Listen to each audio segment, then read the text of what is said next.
Hello everyone! It is NaNoWriMo day 26.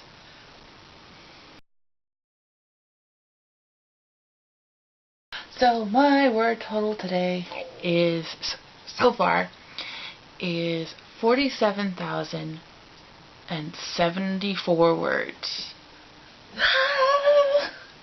I have less than 3,000 words to go. I'm so excited. I'm gonna try and make a crazy mad dash for the finish tonight. So hopefully I can get it done tonight, and then I can just come home and crash tomorrow, because it's the day before Thanksgiving and it is going to be insane at work. Not looking forward to it, to be honest with you. I mean, what am I talking about? I love my job.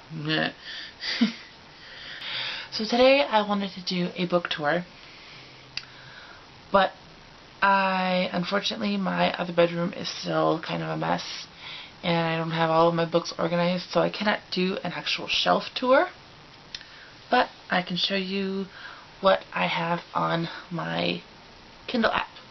I have my fancy schmancy Samsung tablet here, my little 7-inch.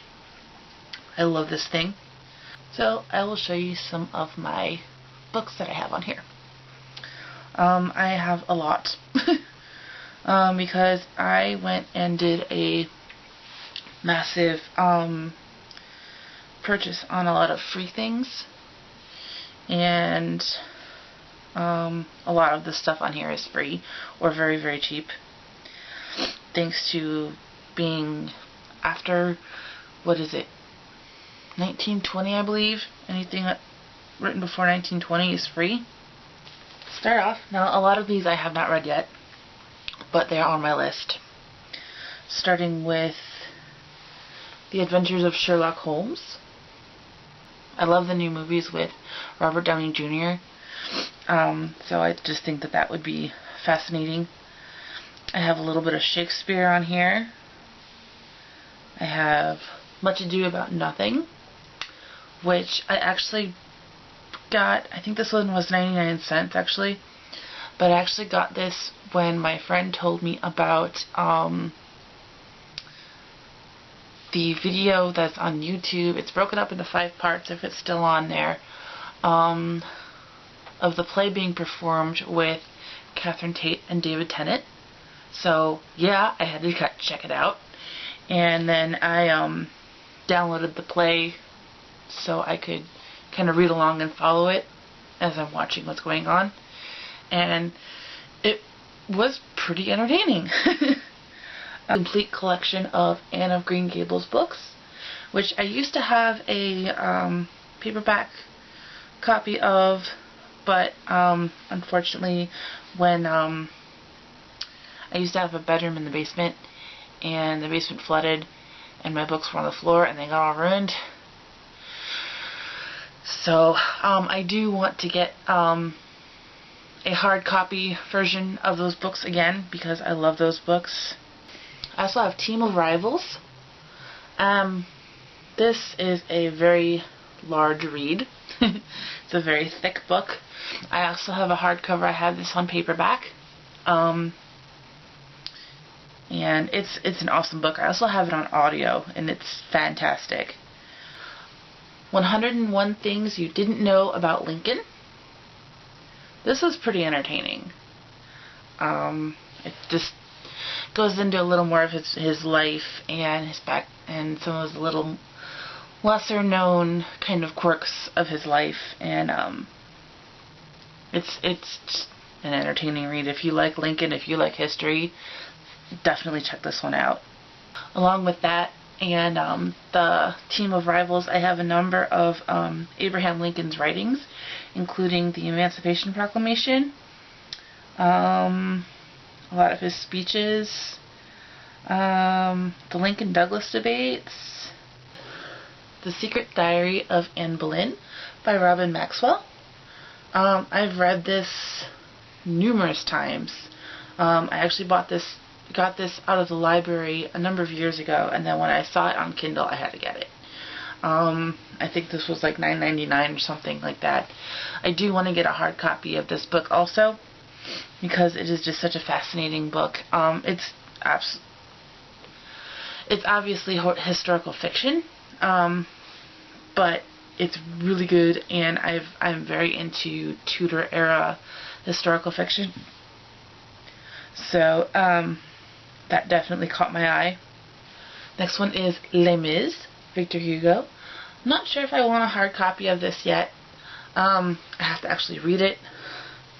I went to go see the movie in the theaters. I ended up seeing it like twice, and I bawled every single time I saw it. I've seen the musical on stage before. So if the book is anywhere near as emotional as the show and the movie, I'm going to need a box of tissue when I read it. This was another kind of difficult read. I actually had to get it on audiobook to get through it. The Autobiography of Henry VIII by Margaret George. This is also, even though it says autobiography, it is historical fiction. It's a very thick book. I've borrowed it from the library a number of times. It's a pretty substantial size book. And I never managed to complete reading it. I had to get it on audiobook in order to get through it. But I do actually want to I want to reread it again. Going back to my whole thing about being interested in like that whole Tudor era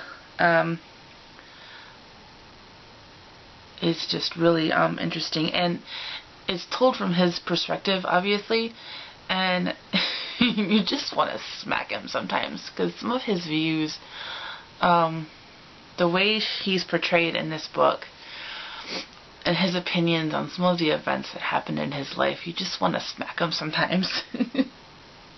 Because he completely doesn't think any of it is his fault.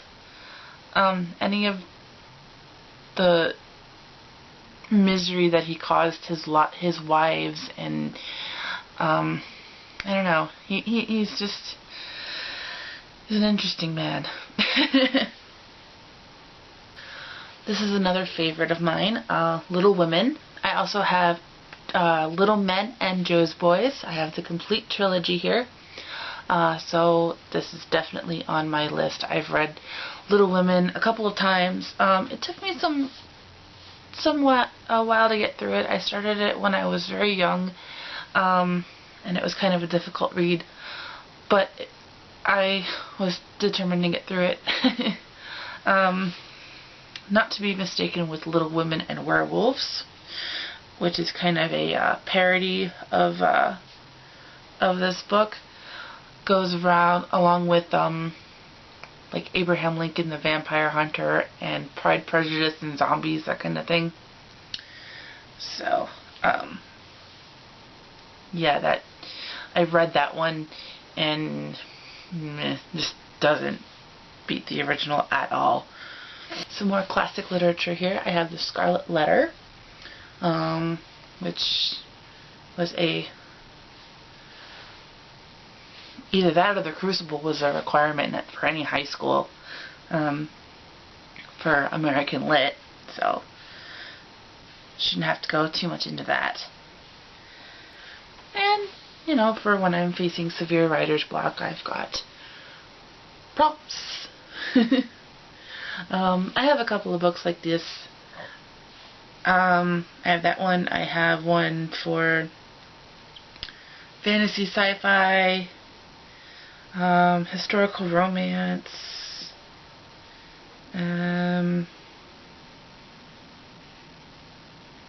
just journaling, writing exercises, that kind of thing, you know. Just, you know, something to do to keep my brain going.